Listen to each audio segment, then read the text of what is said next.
Dans cette vidéo, tu vas apprendre à calculer la circonférence d'un cercle.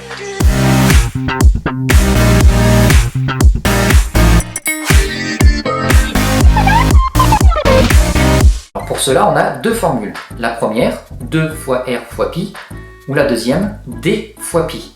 On utilisera la première quand on connaîtra le rayon du cercle, et la deuxième quand on connaîtra son diamètre. Premier exemple, on a un cercle dont le rayon est 4 cm. Puisqu'on connaît le rayon, on va utiliser la première formule.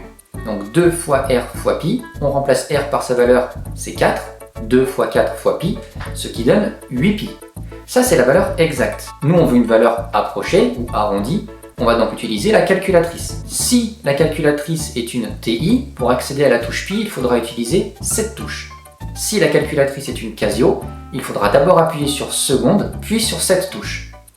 On valide, donc elle nous donne 8 pi. Nous, on veut la valeur arrondie. Sur la TI, il faudra appuyer sur cette touche pour avoir la valeur arrondie. Et sur la Casio, ce sera sur cette touche-là. On trouve une valeur arrondie de 25,13 si on arrondit au centième. Donc le périmètre, la circonférence de ce cercle, c'est environ 25,13 cm. Là, on va voir un deuxième exemple avec la deuxième formule. On a un cercle dont le diamètre est 5 mètres. Puisqu'on connaît le diamètre, on utilise la deuxième formule, d fois pi. Ça va donc donner 5 fois pi, soit 5 pi. Là encore, on passe à la calculatrice pour avoir une valeur arrondie et on trouve une circonférence d'environ 15,71 mètres.